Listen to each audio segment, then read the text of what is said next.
எல்லோருக்கும் நமஸ்காரம். இன்னைக்கு நம்ம பார்க்க போகிறது ஜெயகாந்தன் அவர்களுடைய ஒரு சிறுகதை உறங்குவது போலும். பெரிய சிந்தனையாளர், நிறைய படிச்சிருக்கார். படித்த விஷயத்தை நிறைய யோசிச்சுட்டு அதை அழகாக கதை வடிவமாகவும் கொடுக்கறதுக்கு உண்டான அத்தனை பிரமாதமான கதைகளையும் நம்ம கொடுத்துருக்கார் அவர். அந்த மாதிரி ஒரு மாஸ்டர் பீஸ் ஆஃப் ஜெயகாந்தன் தான் இன்றைக்கி நம்ம பார்க்க போகிறோம். ஜெயகாந்தன் அவர்களின் உறங்குவது போலும். அந்த பேர் உறக்கத்திலிருந்து அவன் விழித்தான். உறக்கமா? தூங்காமல் தூங்கி சுகம் பெறும் நிலையா? முடிவற்ற உறக்கம் என்று எல்லோரும் முடிவு செய்த பின் ஊரை கூட்டி ஒலிக்க அழுதிட்டு பேரை நீக்கி பிணமென்று பெயரிட்ட பின் சூரியங்காட்டையே கொண்டு போய் சுட்டுவிட்டு நீரினில் மூழ்கி நினைப்பொழிந்து எல்லோரும் நீங்கி சென்ற பின் அவன் விழித்தான். நாற்புறமும் தீ பிடித்து எரிகின்ற சிதையின் மேலே சாந்து பூசின ஈரமண் உலரும் முன் மண்பூச்சி விண்டு விரிய அவன் அதனுள் உயிர் பெற்று அசைந்தான். அவனது புலன்களே முதலில் விழித்தன. ஈரமண்ணின் வாடையும் எருவின் புகை கமறலும் நாசியில் மெல்ல இழைந்தன. ஈரமண் பூச்சு சூடேறி காய்வதால் உடல் மீது ஏறிய கனம் குறைவதை மேனி உணர்ந்தது. ஏறும்போது தெரியாதிருந்த கணம் லேசாக தெரிந்தது இறக்கும் பொழுது. தூரத்தில் நரியின் ஊளையும் கூகையின் அலறலும் அருகில் தீபிடித்து சுரண்டு வெளியெழுப்பும் எரியும் பச்சை ஓலையின் வெடிப்பொலியும் செவிகளின் அருகே மெல்லென கேட்டன. புறப்புலன்கள் விழிக்க விழிக்க புறநிலையின் மாற்றம் மெல்ல மெல்ல மிகும்பொழுது, தீச்சூழல் பெருகும்பொழுது புற்ற உடலின் உணர்ச்சி அதன் வேகத்தை தாங்கி வேதனையை உணரும் பொழுது, வேதனை என்ற எல்லையையும் மீறி அதற்கு ஆட்பட்டு வெந்து கருகிக்கொண்டே இருக்கும் பொழுது திடீரென்று புதிதாக பிறந்து கொண்டிருந்த ஒரு உள் சக்திக்கு மீறி ஓர் ஸ்தாயை எட்டும் பொழுது சிதைப்பினம் துள்ளி எழுந்தது. அது நின்ற கோலம். மேலெல்லாம் நெருப்பின் கருக்கள் தீச்சிட்டு புண்ணாகி சதை எரிந்து தசை கரிந்து நீர்வடியும் நினக்கோளமான மேனியில் சுற்றி கட்டியிருந்த கோடி துணி தீயாகவும் கரியாகவும் உடலிலே கிடந்தது. அரைகுறையாக சிதைந்து போன கரையான் புற்று போல அவன் நின்று கொண்டிருந்தான். இன்னும் அறிவு தெளியவில்லை. சலனமற்ற ஸ்தம்பித நிலையிலேயே தேங்கி துடித்து மேலோட்டமாய் தெளிந்து உள்ளூர தெளிவற்று புரண்டு புரண்டு குழம்பிக் கொண்டிருந்தது அறிவு. ரோமம் பொசுங்கி புண்ணாகி போன இமைகள் ஒட்டி ஒட்டி விலகிய பொழுது நில ஒளியில் அந்த மயான பூமியில் உள்ள தகரக்கொட்டையின் நடுவே வரிசையாக 4 சிதைகள் எரிந்து கொண்டிருப்பதை பார்வை மட்டுமே வெறித்தது. அறிவு அதை பதிவு செய்து கொள்ள மறுத்தது. எரிகின்ற சிதை வரிசையில் ஒன்று சிதைந்து நாற்புறமும் சிதறி விழுந்த கொள்ளிகள் புகைந்து எரிந்து அவிந்து கிடந்தன. அதனுள் மௌனமாக துயில் புரிந்தவன் அவனென்றும் தாயின் கருவில் குஞ்சியிருக்கும் பிண்டம் போல கிடந்து உயிர் பெற்று அசைந்து சக்தி பெற்று கருக்கோட்டையிலிருந்து உந்தி கிழித்து விடுதலை பெறும் சிசுவை போல வெளிப்பட்டதும் இரவுமற்ற பகலுமற்ற ரெண்டுங்கட்டான் மசக்கை போதில் இரண்யன் நெஞ்சை பிளக்க தூணை பிளந்து வெளிப்போர்ந்த நரசிம்ம அவதாரம் போல அவன் சிதையை பிளந்து வெளியே வந்த பிணம் சாகாத பிணம் தானே என்பதை அவன் இன்னும் அறியவில்லை. வெறித்த பார்வை 4 திசைகளிலும் சுழன்று சூனியத்தை தொட்டு சூனியத்தை உணர்ந்த பார்வையோடு அவன் நின்றிருந்தான். தூரத்தில் ஊர் நடுவே இருந்து வரும் நாயின் குறைப்பொலி செவிகளில் கேட்டது. வெந்து அவிந்த மாமிச துண்டம் போல தொங்கி கிடந்த அவனது உதடுகள் மெல்ல அசைந்தன.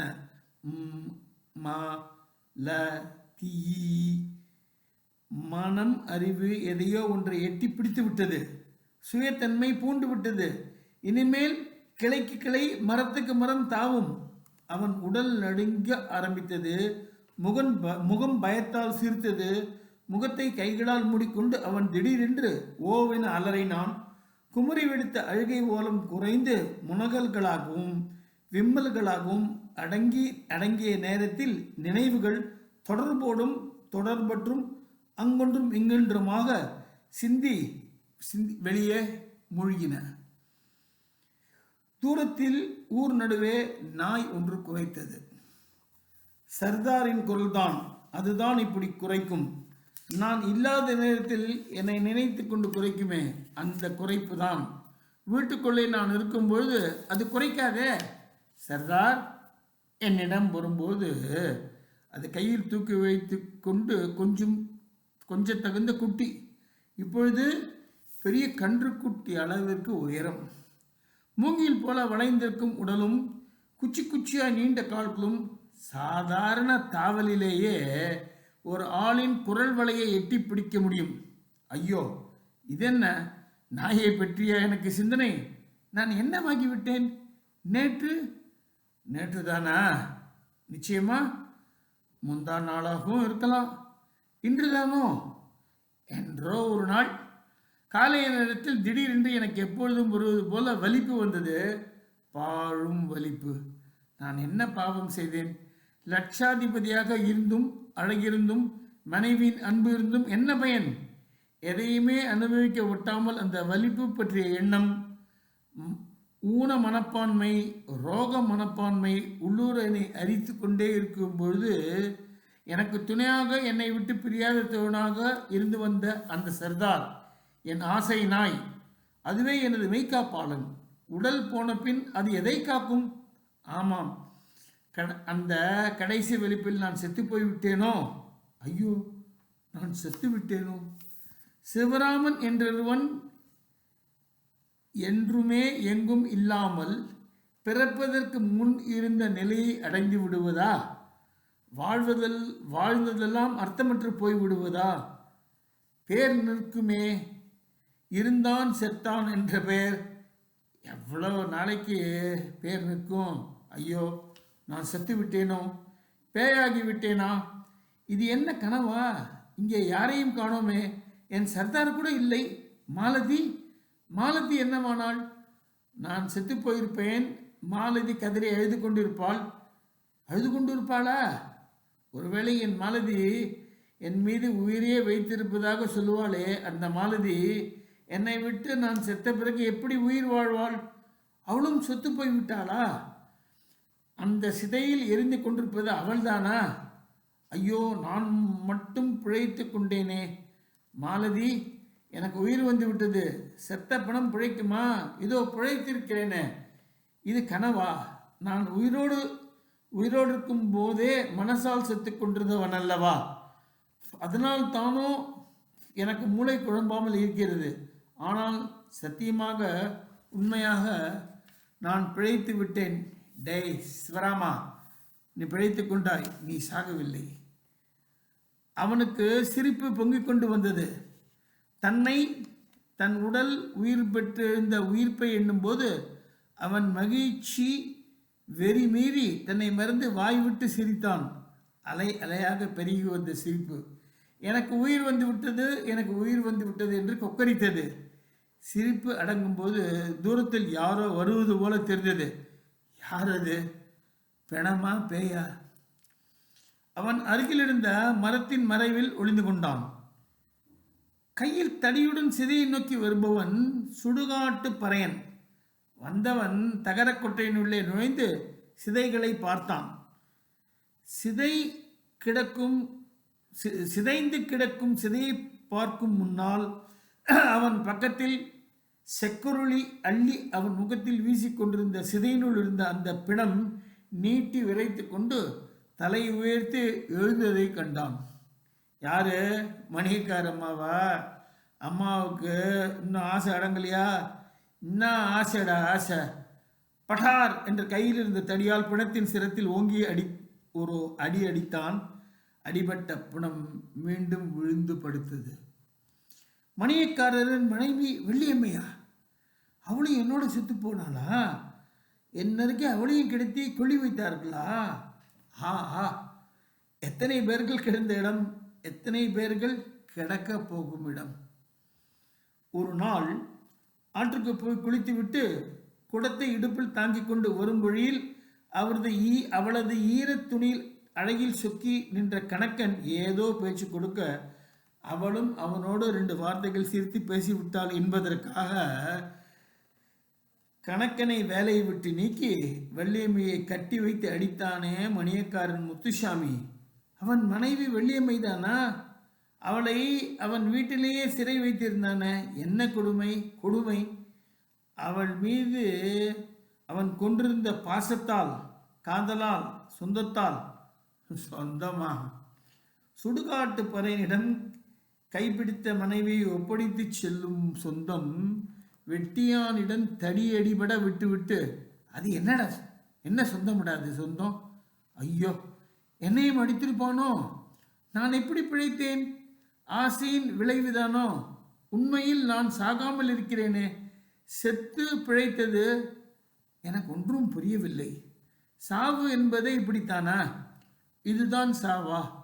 மரணம் ஒரு பொய்யா? நான் ஒரு புத்தகம் படித்தேனே, பச்சை நிற அட்டை போட்டிருக்கும். பச்சை தானா சிவப்பா? அந்த புத்தகம் எங்கே கிடைத்தது? எப்படி படித்தேன்? அதிலே ஆமாம், பட்டணத்தில் அக்கா வீட்டில் இருக்கிற போது படித்தேன். அத்தான் ரொம்ப படிக்கிற பித்து. மனசில் இருக்கிற கேள்விக்கு பதில் கிடைக்குமா என்று தான் எல்லாரும் படிக்கிறார்கள். ஆனால் புத்தகத்திலே பதிலுக்கு பதிலாக இன்னும் ஒரே கேள்வியாகத்தான் இருக்கும். வர வர எனக்கு அந்த புத்தகம் பித்து பிடித்து போயிடுச்சு. மாடியறை முழுவதும் புத்தக அலமாரி நிறைய புத்தகம் நிறைய எழுத்து ஒரே எழுத்து மயம்தான். இந்த வலிப்பினாலே நானே ஒரு பக்கம் முடங்கி கிடந்தேன். இடது காலில் ஒரு இரும்பு வளையம் போட்டு வைத்திருந்தார்களே. எனக்கு நடக்கும்போது தரையில் உரசி கரக்கென சத்தம் கேட்கும். சர்தார் கழுத்தில் இருக்கும் சங்கிலி தேய்கின்ற மாதிரி. நானும் சாப்பிடும் போதும் படுக்கும் போதும் தூங்கும் போதும் கூட என் காலில் கிடக்கும் வளையம் போல சர்தார் என் கூடவே தான் இருக்கும். அறைக்கு வெளியே விட்டு கதவை சாத்திட்டா வாசப்படையிலேயே படுத்து கிடக்கும். நாய்க்கும் மனிதனுக்கும் நட்பு உண்டாக ஒரு எலும்பு துண்டு போதும். ஆனால் அந்த நட்பிற்கு பிறகு தட்டு நிறைய மாமிசத்தை வச்சு அதை காவலுக்கு விட்டு போகலாம். என் சர்தார் அப்படிப்பட்ட நாய்தான். நான் புத்தகம் படித்து கொண்டிருக்கிறப்போ அந்த புத்தகத்தில் என்ன எழுதியிருக்குன்னு கேட்டு தெரிஞ்சுக்கணும்னு சொல்கிற மாதிரி சர்தார் என் பக்கத்தையே உட்கார்ந்து என்னையே பார்த்து கொண்டு இருக்கும். பிரான்ஸ்லேயும் அமெரிக்காவிலேயும் செத்த பிணங்கள் உயிர் பெற்று எழுந்து வாழ்ந்த நிகழ்ச்சியை பற்றி 10-20 கதைகள். எல்லாம் கதைதானேன்னு நானும் நினச்சேன். பின்ன யார் நம்புவா? அதை பற்றி அத்தான்கிட்ட கேட்டப்போ அவர் சொன்னார், என்னமோ கிளினிக்கல் டெத் என்று. ஐயோ, இது என்ன பயங்கர கனவு! கனவா? தூங்குவதில் கனவா? தூங்கி விழிப்பதில் கனவா? தூக்கமே விழிப்பே கனவுதானா? கனவு காண்பவர் யார்? நான். ஆமாம், நான் தான் காண்கிறேன். நான் என்னும் தன்மை கழன்ற பின் நான் எது, கனவு ஏது, உறக்கம் ஏது, விழிப்புத்தான் ஏது? நான் என்னும் தன்மையே கனவானாலும் கனவு மட்டும் உலகில் நிச்சயமானது, சாஸ்வதமானது என்றாகும். நித்தியமான சாஸ்வதமான ஒன்றை ஏன் கனவு என்று சொல்ல வேண்டும், சூன்யம் என்று சொல்ல வேண்டும்? எனக்கு ஒன்றுமே புரியவில்லை. பொய். ஒன்றும் புரியாத நிலை கடந்து ஒன்றுமே புரியவில்லை என்று புரிந்து கொண்ட நிலை. ஒன்று மட்டும் உண்மை. நான் மரணத்தை கண்டுணர்ந்தவன். அதை நினைக்கும் போது பெருமையாக இருக்கிறது. சாவு என்றால் அது ஒரு பேருறக்கம் என்று அனுபவித்து கண்டவன் நான். சி, எனக்கு எப்படி தெரியும்? அது செத்து பிழைத்தால் அது எப்படி மரணமாகும்? உறங்குவது மரணம் என்றால் உறங்குவதும் பின் விழிப்பதும் எப்படி மரணமாக முடியும்? மரணம் போன்ற உறக்கத்திலிருந்து விழித்தவன் நான். மீண்டும் என்னால் வாழ முடியும். அதோ தெரிகிறதே தென்னந்தோப்புகள், அதற்கப்பால் பறந்து கிடக்கும் பச்சை கொழிக்கும் வயல்கள், கிராமத்து வீதியிலேயே உயர்ந்து நிற்கும் ஒற்றை தனி கட்டிடம், அந்த கட்டிடத்தின் மேல் மாடி அறையில் அடுக்கி வைத்திருக்கும் நூற்றுக்கணக்கான புத்தகங்கள், இவை எல்லாவற்றுக்கும் சொந்தக்காரன் நான். இன்னும் நான் தான். வாழ்க்கை என்னை மீண்டும் அழைக்கிறது. மீண்டும் வாழ எனக்கு ஒரு சந்தர்ப்பம். எவ்வளவு துன்பத்தில் இருந்தாலும் வாழ்க்கை உணர்ச்சி மிகுந்தது, ஆனந்தமானது. உணர்ச்சியற்ற மரணம் பாழ், பயங்கரம் என்ற உணர்ச்சிகளை கடந்து வெறும் சூன்யமானது. 4 பேர் தோள் மீது சுடுகாட்டுக்கு சென்ற பிணம் உயிர் பெற்று உருமாறி சிகை எரிந்து முகம் கரிந்து புண்பட்ட தீந்த மேனியுடன் தீக்கிரையாகி மீண்ட கோடி துணியால் உடலை மறைத்து கொண்டு அதோ தெருக்கோடியில் வந்து கொண்டிருக்கிறது. நிலவெறிக்கும் இரவு, விதியெல்லாம் அமைதி, ஊர் அடங்கிவிட்டது. தூரத்தில் மாட்டு வண்டியின் சலங்கை சப்தம் ஒலிக்கிறது. தூரத்து சப்தம் அருகில் நெருங்கி வரும்பொழுது பாதையோரத்தில் என்ற புளிய மரத்தில் ஒண்டி நின்று கொண்டு தன்னை மறைத்து கொண்டான் சிவராமன். ஏன் ஒளிந்து கொள்ள வேண்டும்? ஊருக்கு பெரிய பணக்கார லட்சாதிபதியை ஒரு முழம் துண்டுடுத்தி நிற்கும் கோலத்தில் பிறர் பார்ப்பதா? மாட்டு வண்டி அவனை கடந்து அந்த பெரிய மாடி வீட்டுக்கு 2 வீட்டுக்கு முன்னாடியே நின்றது. வண்டியிலிருந்து என் உடன் பிறந்த ராசாவே என்ற ஓலத்துடன் அலறி எடுத்து கொண்டு இறங்கியவள் சிவராமனின் வீட்டை நோக்கி தலைவிரி கோலமாக ஓடுகிறாள். அவள் அலறல் கேட்டு தெருவே விழித்து கொண்டது. புளிய மரத்துக்கு நேர் எதிரே குடிசை வீட்டு திண்ணையில் போர்த்தி உறங்கிக் கொண்டிருந்த 2 உருவங்கள் எழுந்து உட்கார்ந்து கொண்டன. ஏலே ஆறுமுகம், இங்கே பாக்கு வச்சிருந்தேன, கீழே விழுந்துடுச்சு போல இருக்குடா, தேடி எடு என்றார் கிழம். சாமி கண்ணு தாத்தாவா? சாமி கண்ணு தாத்தா மகன் ஆறுமுகம் எடுத்து தந்த பாக்கை வாங்கி கொண்டு வெற்றிலையை இடிக்க ஆரம்பித்தார். இரவில் பேசிக்கொண்டே வெற்றிலை இடிப்பதும் போடுவதும் ஒரு சுவாரஸ்யம் இல்லையா? தகப்பனாரும் மகனும் பேச ஆரம்பித்து விட்டனர். தகப்பன் மகன் என்ற பேதம் இருந்த போதிலும் சம அந்தஸ்திற்கேற்ற கிழவர்கள் தான். சாமிக்கண்ணு தாத்தாவுக்கு 80க்கு மேலே, ஆறுமுகம் பிள்ளைக்கு 60க்கு மேலே வயசு இருக்கும். பட்டணத்துலேருந்து அக்காக்காரி வந்திருக்கா போல இருக்கு. ஆமாம், 8:30 வண்டி 4 மணி நேரம் லேட்டுன்னு தெரிஞ்சு தானே பணத்தை எடுத்துட்டாங்க. இன்னைக்கு ஒரே நாளில் 2 ஷாவு, 2 நமக்கு வேண்டிய இடமா போச்சு. மணிக்காரர் பெஞ்சாதி போன மாதம் இந்த கண்டத்திலேயே போயிருக்க வேண்டியது தானே. நோயாளி பொண்ணு, அந்த மட்டும் நல்லபடியாக போய் சேர்ந்தார். மணிக்காரரு கள்ளுக்கடை நாராயணசாமி பிள்ளை மவளை கட்டிக்கிறதுக்கா இன்னைக்கே பேசி முடிச்சுட்டாராம. ஆமாண்டா, பணத்தை மூடி மனத்தை பேசுன்னு சொல்லுவாங்களே, எல்லாம் நடக்க வேண்டியது தானே. அவனுக்கு தான் இன்னும் அப்படி வயசு, அது கிடக்குது. ஆனால் இவன் இருக்கான சிவராமன், அவன் செத்தது அநியாயண்டா. அவன் மாதிரி அந்த குடும்பத்தில் இன்னொரு ஒருத்தர் பிறக்க போகிறாளா? பூமி எதிர நடப்பானா புண்ணியவான். சிவராமனுக்கு கண்ணீரும் ஆனந்தமும் பெருகி வந்தன. அக்கா செண்பகம் வந்திருக்கா போல. அக்கா நான் சாகலை, அக்கா நான் சாகலை. அவன் மாமனார் மாமியார் எல்லாம் வந்திருக்காங்களே. காரியம் கருமாதியெல்லாம் நடத்திட்டு கையோட பெண்ணையும் கூட்டிக்கிட்டு பட்டணத்துக்கு போயிடுவாங்களாம்.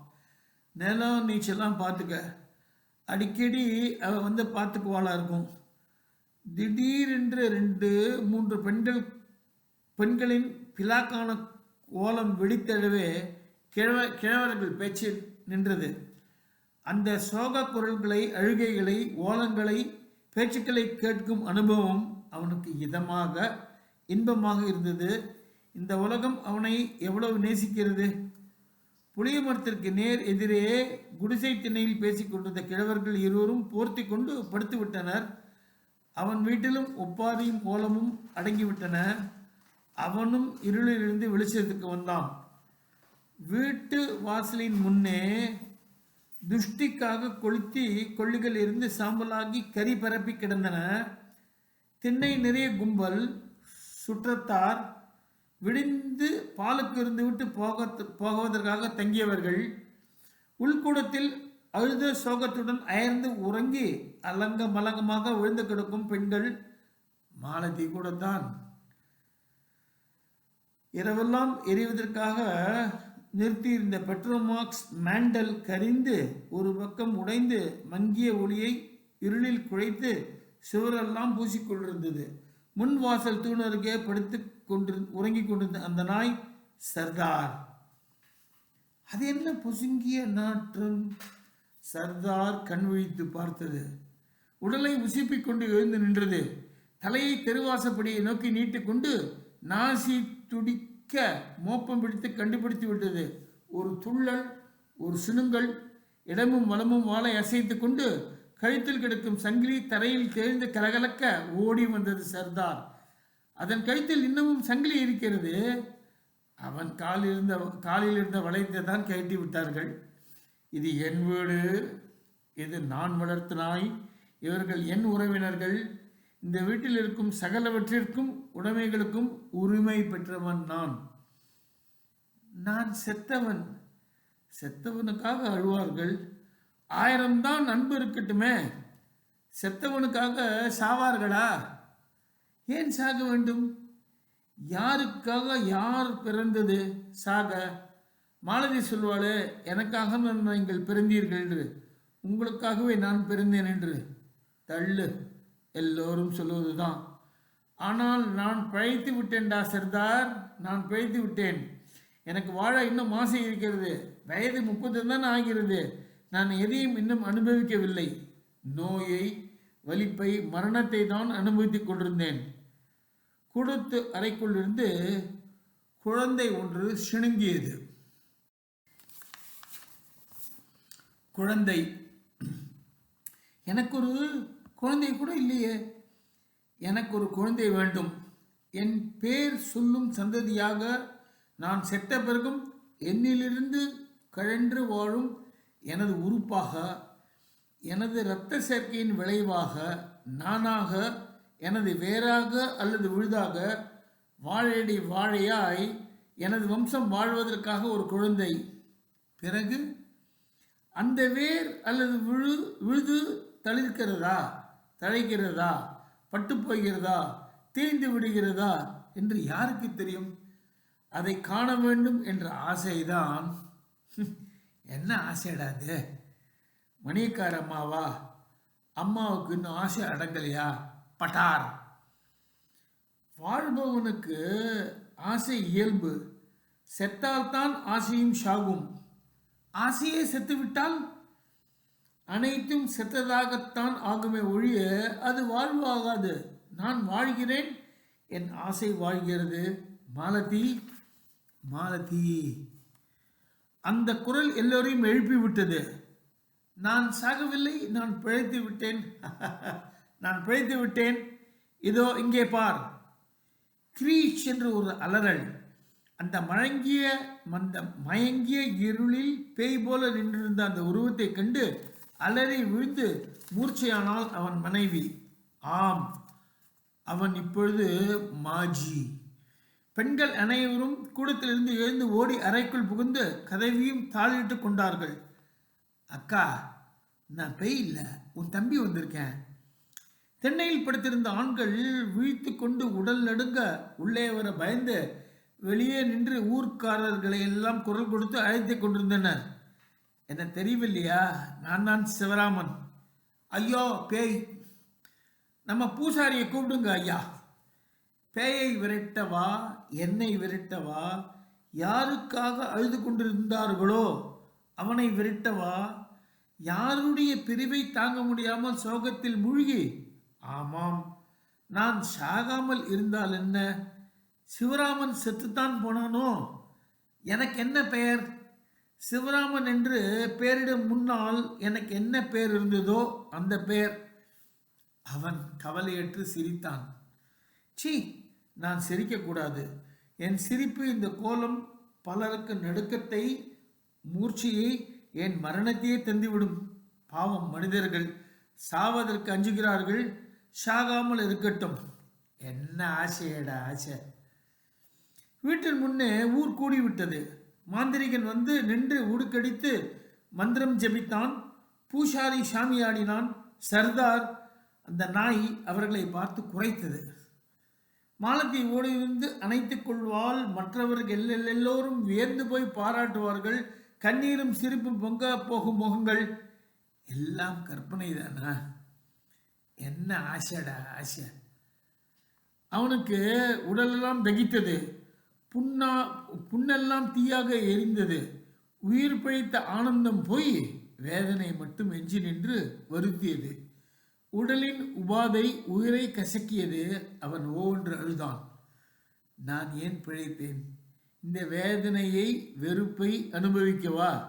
எரிந்து சாம்பலாகி இருந்தால் நிம்மதி வந்துவிடும் என்றா? குற்று ராயா பிழைத்தேன்?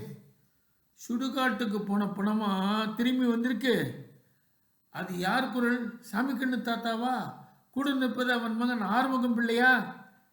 சிவராமன் மாஜித் தெரு நோக்கி தள்ளாடி வந்தான். அதன் பின் வாளை குழைத்து கொண்டு சர்தாரும் வந்தது. தாத்தா, சாமி கண்ணு தாத்தா, இந்த ஊரின் லட்சாதிபதி, பூமி அதிர நடக்காத புண்ணியவான் வந்திருக்கிறேன். என்ன போக சொல்றீங்களே தாத்தா? சிறிது நேரத்திற்கு மௌனத்தில் இருந்த பிறகு குனிந்த தலை நிமிராமல் கரகரத்த குரத்தில் அந்த முதுகிழவர் சொன்னார். ரொம்ப நாளைக்கு முன்னாடி இந்த ஊரில் இப்படி நடந்திருக்கு.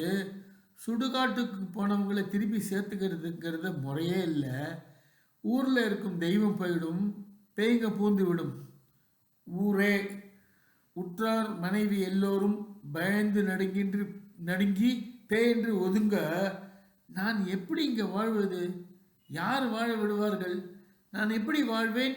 ஏன் வாழ்ந்திட வேண்டும்? உடம்பெல்லாம் பொன், நான் மறுபடியும் செத்துத்தான் போவேனோ? சிதையேறியவன் உயிர் பெற முடியும் என்றால் தீப்புண்பட்டவன் செத்து விடுவானோ? சிதை எறிந்தும் உயிர் பிழைக்கலாம், தீப்பட்டும் உயிர் இழக்கலாம். மரணம் ஒரு மாயை. இனி நான் இவர்கள் மத்தியில் எப்படி உயிர் வாழ்வேன்? லட்சாதிபதி யாவேன் என்ற நினைப்போடு பிறந்தேனோ? இந்த ஊரை பற்றிய, உறவினர்களை பற்றி, என் மனைவி பற்றி பிரஜையோடு தான் நான் பிறந்தேனா? என்னடா பார்த்துக்கிட்டே நிற்கிறேங்க? மனுஷங்க புள்ளக்குட்டி வாழ ஊருக்குள்ள சுடுகாட்டுக்கு போய் திரும்பிய பணத்தை சேர்த்துக்கிற வழக்கம் இல்லை. பிடிச்சி வீட்டுக்கு ஊருக்கு போய் கொண்டு விட்டுடுங்க என்று வெட்டியான்களை ஏவினார் மணியக்காரர். பயந்து நடுங்கியவாறு இருவரும் நெருங்கினர். எட்டனில் பேய் பிடித்து கொள்ளும், நானே போய்கிறேன் என்று அவன் கரகரத்து ஒலித்தது அவனுடைய குரல். வெட்டியான்கள் மிரண்டோடி விலகி நின்றார்கள். என் வீட்டிலிருந்து என்னை சிச்சி, என்ன ஆசையாடாது ஆசை. அவன் வீட்டிலிருந்து இறங்கி வீதிக்கு வந்தான். ஜனக்கும்பல் இருள் பிளந்து வழியமைத்தது போல விலகி இரண்டு பக்கமும் ஒதுங்கி நின்றது. பயத்தால் அவர்கள் நடுங்கிக் கொண்டிருந்தார்கள். அவன் நடுத்தருவில் நின்றான். அவனது சர்தார் அந்த நாயும் கூடவே வந்தது. அவனது சிரம் நிமிர்ந்திருந்தது, விழிகள் திறந்திருந்தன. ஊரையும் வீட்டையும் சுற்றுத்தரையும் தான் ஆண்ட சேர்த்த பொருள்களையும் நாயையும் பார்த்தான். ஒரே பார்வையில் எல்லாவற்றையும் தனதாக்கிக் கொள்வது போல பார்த்துவிட்டு கண்களை மூடிக்கொண்டான். யாரையும் பார்க்காமல் அவன் நிமிர்ந்த முகம் வானத்தை நோக்கி இருக்க அவன் கூறினான். குரலில் தெளிவும் தெம்பும் புதிதாக பிறந்திருந்தன. நான் போகிறேன். ஆனால் நான் பேய் அல்ல, பிணம் அல்ல, சிவராமனும் அல்ல. கூட்டத்தில் கசகசப்பு ஏற்பட்டது. மந்திரவாதி சொன்னான், பார்த்துக்கிட்டீங்களா, உண்மையை ஒத்துக்கிடுத்து, சிவராமன் இல்லையா? அப்போ நீ யார் சொல்லு என்று பேய் பிடித்தவர்களைப் போல கூவினான் மந்திரவாதி. நான் யாரா? அந்த உண்மையை தேடி கண்டுபிடிக்கத்தான் நான் போகிறேன். உங்களுக்கு ஒன்று மட்டும் சொல்வேன், பயம். பயம்தான் பெரும் பேய், பயம்தான் பொல்லாத மரணம் என்று கூறியவுடன் அவன் மௌனமாக வேதனையுடன் முக்கி முனகிக் கொண்டு நடக்கலானான். அவன் எடுத்து வைத்த ஒவ்வொரு அடியும் நம்பிக்கை, வாழ்வின் அர்த்தத்தை காணும் சாதனையை, புது வாழ்வை நோக்கி வைக்கும் அடியைப் போல உறுதியாக மண்ணில் பதிந்தன. அவன் பின்னால் அந்த நாய் சர்தார் கழுத்து சங்கிலி தரையில் இழுபட்டு கணக்கணக்க பின்தொடர்ந்து சென்று கொண்டிருந்தது. செல்வம் இழந்து, ஆசை அடங்கி, பேரை இழந்து, பெருநெறி கொண்டு இப்பொழுதுதான் பிறந்த குழந்தையைப் போல மாசற்று சுமையற்று புனிதமாய் அவன் போய்கொண்டிருந்தான். முன்ஜென்ம வினைப்பயன் போல அந்த நாய் அவனை தொடர்ந்து செல்ல இருவரும் ஊர் எல்லையின் இருளில் மறைந்தனர். சத்தியத்தின் நாதம் போல சர்தார் கழுத்தில் சங்கிலி மெல்லென கேட்டுக்கொண்டே இருந்தது. அதன் பிறகு அந்த நாயை அந்த பிரதேசத்திலேயே காணவில்லை. கல்கி 1960 இந்த தொகுப்பில் போட்டிருக்கு. உறங்குவது போலும் ஜெயகாந்தன் அவர்களுடைய ஒரு மேக்னஸ் அப்பசவ கதை.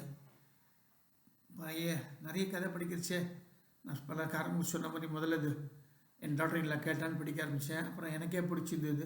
அதெல்லாம் போய் சில கதைகள் படிக்கிறச்சே எல்லோரும் ரசிக்கிறன்ற ஒரு சந்தோஷம் வந்தது. அதுக்கப்புறம் இந்த மாதிரி கதைகள் படிக்கிறச்சே எனக்கே பிடிச்சிருக்குன்ற அளவுக்கு ஒரு உணர்ச்சி கொடுத்த ஒரு கதை.